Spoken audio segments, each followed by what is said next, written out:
Lembra? Vamos cantar de novo? Vamos lá, gente.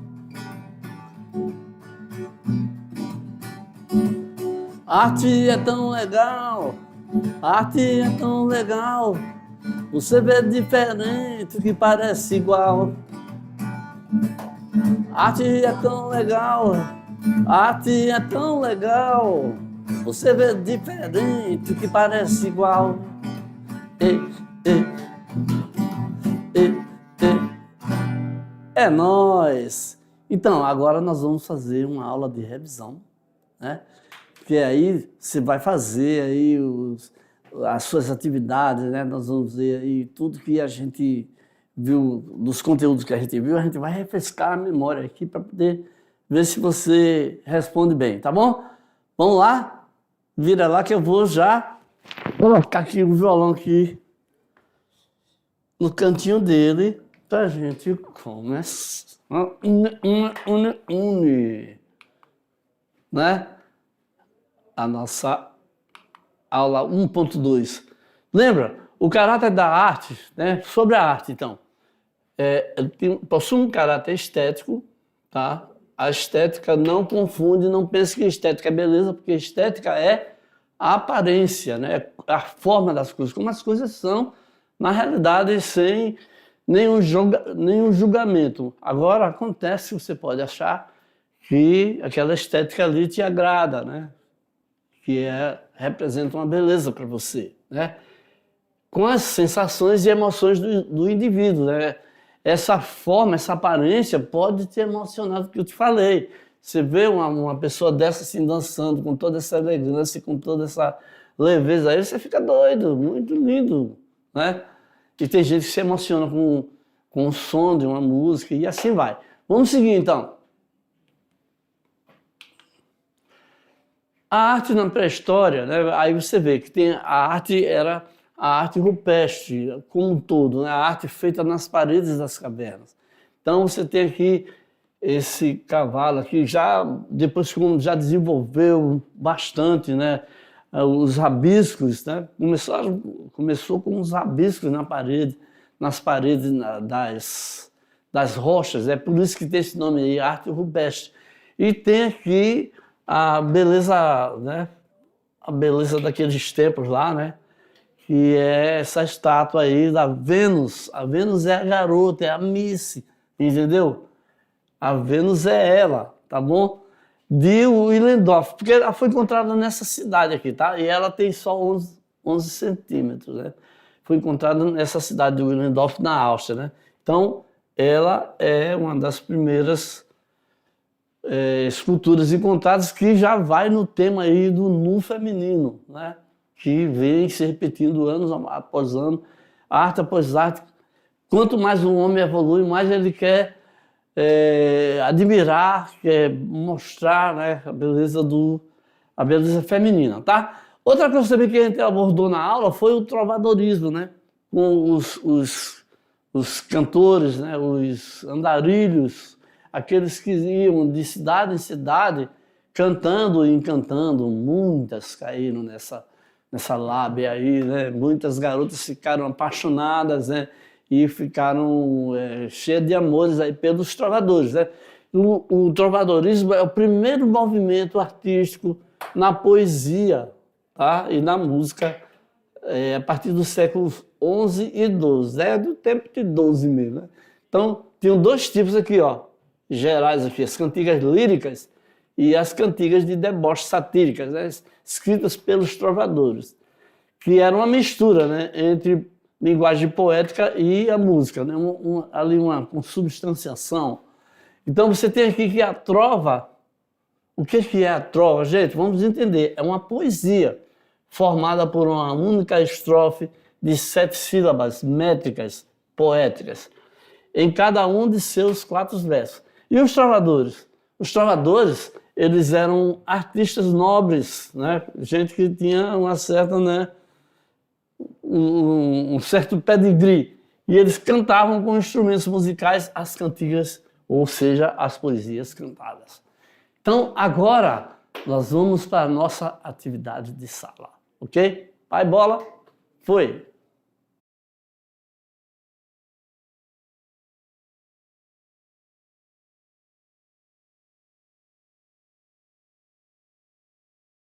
pulsando. Aí, gente, vamos lá? Valendo? Ok. Olha aí nossa atividade de sala aí. O coração fica pulsando, né, gente? Então vamos lá, ok? Vamos lá. Bom, questão de número 1 é uma questão sobre a arte na pré-história, tá? Ela fala assim: a arte na pré-história é um testemunho fundamental do desenvolvimento humano, com destaque para a arte rupestre, tá? Arte na pré-história, antes da história, não existia história porque não tinha escrita ainda, né? Então o homem ainda foi desenvolvendo, né? Fazia só uns desenhos, depois ele foi chegando nas ideias boas, né? Essa manifestação artística é encontrada em diversas partes do mundo e reflete o cotidiano, as crenças e a relação dos povos antigos com o ambiente. Tá bom? Então, falado isso aí e visto isso aqui, né? Vocês estão vendo aí? Olha esse desenho como já está aí muito, super bem feito, né? Perfeito aí, o bisão, os cavalos, né? Então, de acordo com o que a gente falou nas aulas, que falou sobre a arte pré-histórica, qual é a principal característica da arte rupestre? Eita nós, agora é vocês, vamos lá. Então, você vai ler aqui com cuidado, para você responder qualquer questão, você tem que ler o contexto, tudinho, e ler direitinho, né? Para não dar bombeira, como o pessoal diz, né? Então, você tem aqui, é a arte produzida exclusivamente em cerâmicas e utensílios domésticos, refere-se a desenhos, pinturas ou entalhes feitos nas rochas, são esculturas de mármores que representam figuras idealizadas, consiste em mosaicos coloridos encontrados em templos antigos, ou trata-se de manuscritos iluminados produzidos por monges medievais, religiosos. E aí você analisa, vai lá e vai cá, vai lá e vai cá e volta, e aí nós já sabíamos, né? Refere-se a desenho, a arte rupestre refere-se a desenhos, pinturas ou entalhes feitos nas rochas, nas paredes das rochas. Beleza? O resto aí dá pra gente descartar facilmente, tá? Beleza? Então vamos seguir aqui que tem mais questões pra gente desenvolver aqui. A pré-história é dividida em períodos que marcam grandes avanços na evolução humana, como o Paleolítico, o Neolítico e a Idade dos Metais. Não é música não, tá, gente? Metais mesmo. Cada um desses períodos é caracterizado por inovações tecnológicas e sociais que transformaram a vida dos nossos ancestrais. Isso que eu te falei, né? O homem vai evoluindo, aí você vai vendo aí, já vê aqui na ilustração aqui. Beleza? Então, a Idade dos Metais é um período da pré-história que se divide em 3 fases principais, marcadas pelo uso diferente de materiais. Aí vem o bote, né? Pá! Qual a sequência correta dessas fases, em ordem cronológica de surgimento e uso predominante dos metais? Vamos ver aí o que a gente tem de alternativa, né? O que eu te falei? Você tem que ler, né, com calma, reler, concentrar, não deixar nada te perturbar, nada te atrapalhar, né? E aí, olha, você tem aqui, ó, Idade de Ferro, Idade do Bronze ou Idade do Cobre, né? Qual a sequência certa, gente? Aí vai trocando aqui, né? E você vai vendo aí para achar o certo, né? Então você vai lembrando aí que eu fui falando, eu falei muito, repeti muitas vezes, né? Até chegar na última idade aí que a gente... Vou dar uma dica, eu não devia não, mas a última mesmo foi a Idade do Ferro, né? A Idade do Ferro, o último, né? O mais novo, o mais atual. E aí quando eu falo isso aqui, você já descarta, né? Você já descarta 2 aí, fica com 2 aí, né, gente? Então vamos ver aí. Você vê que é a letra, você descarta esse que começa com bronze, né? Esse aqui termina com cobre, né? E aqui termina com cobre também. Então, nós já sabíamos que terminava na Idade do Ferro. Então, primeiro foi o cobre, depois fizeram a liga lá e transformaram em bronze, e aí a grande descoberta é o ferro, e aí sim, não é vero? Certo, vamos para a questão 3, né? Sobre o trovadorismo, certo? Então, os caras nobres aí, todos cheios das ideias, né? O trovadorismo foi o primeiro movimento artístico na poesia europeia, surgindo entre os séculos XI e XII, caracterizado pela fusão de poesia e música. Eu já falei isso, né? Estou repetindo aqui para vocês, né? As cantigas dos trovadores expressavam sentimentos trovadorescos, né? Expressavam sentimentos e críticas sociais, dividindo-se em categorias líricas e satíricas, né? As cantigas trovadorescas são classificadas em 4 categorias principais, considerando suas características e o foco de cada uma. Então, lá vai a marretada.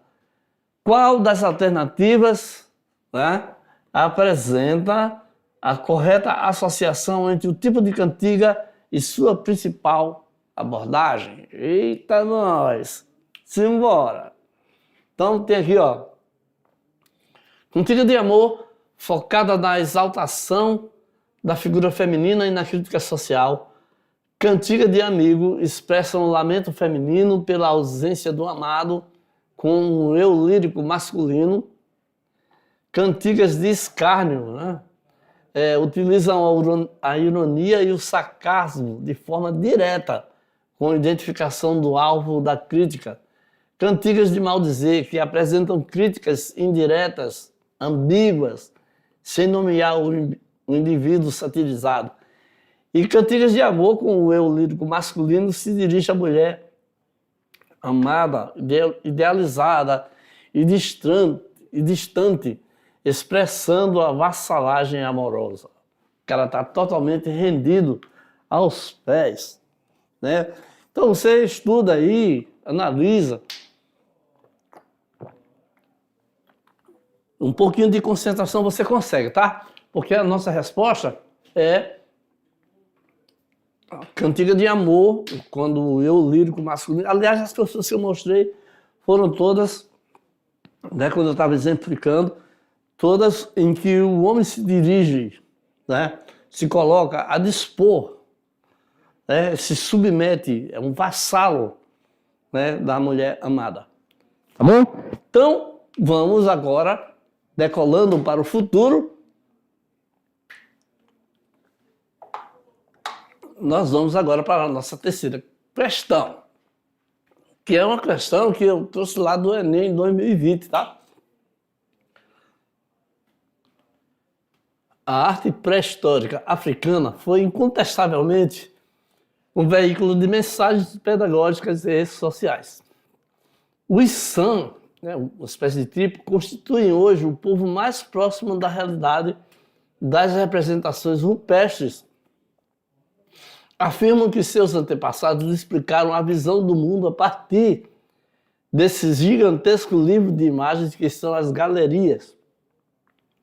A educação dos povos que desconhecem a escrita está baseada, sobretudo, na imagem e no som, ou seja, no audiovisual do tempo deles.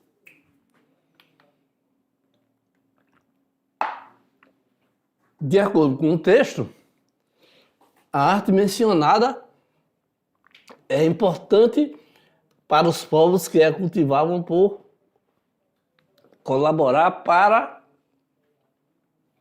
Então tá aqui, tá? A transmissão dos saberes, a expansão da propriedade individual, a ruptura,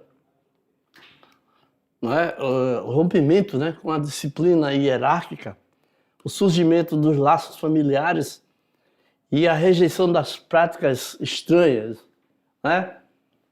Não me lembro direito o que significa essa palavra, mas a gente pode entender assim, tá bom?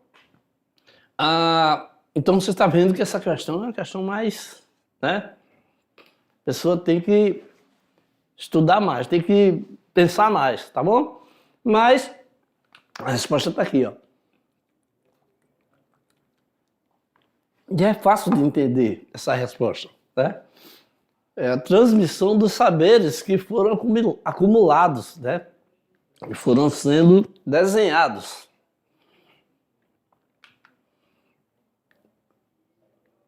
A questão de número 5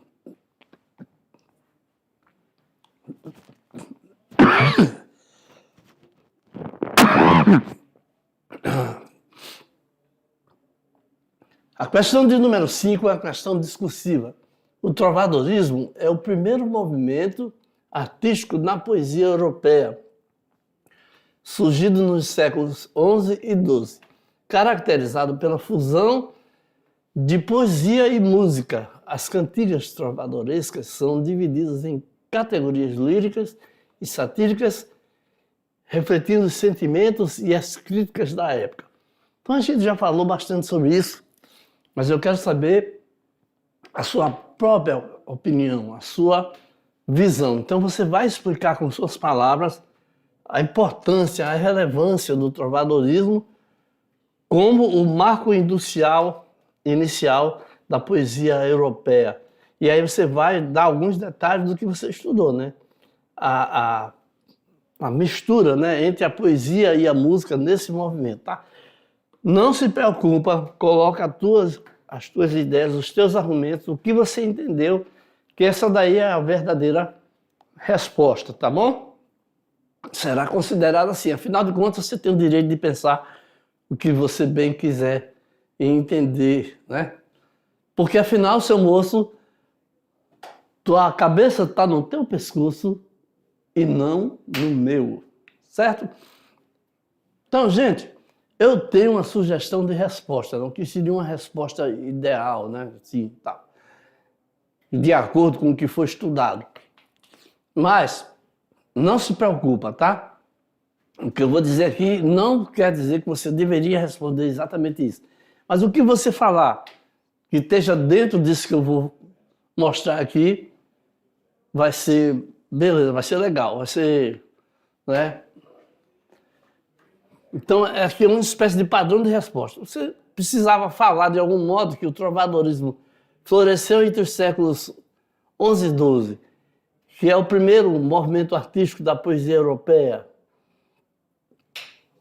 Essa origem aqui, só se você tiver estudado mais a respeito, né? É daqueles alunos que vai mais à frente, mais além. A sua relevância, né, a sua importância, reside na consolidação de uma forma de expressão literária, na combinação de poesia e música, né? Sendo as cantigas, ou as poesias cantadas, o principal gênero. Você também pode lembrar e falar que os trovadores, geralmente eram nobres, compunham e interpretavam essas obras acompanhadas por instrumentos musicais, o que tornava a arte acessível e popular em cortes e festividades. A interseção entre a poesia e a música era fundamental. A melodia era parte integrante da composição poética e a performance oral era tão importante quanto o texto escrito. Quer dizer, tem que ser bom de conversa, tá? E aí, nós temos aqui também um material complementar, tá? Que você pode assistir aí e aprender muito mais sobre esse assunto, tá bom? Chegamos ao final da nossa aula. Beleza de Creusa é nóis. Até a próxima, hein? Valeu!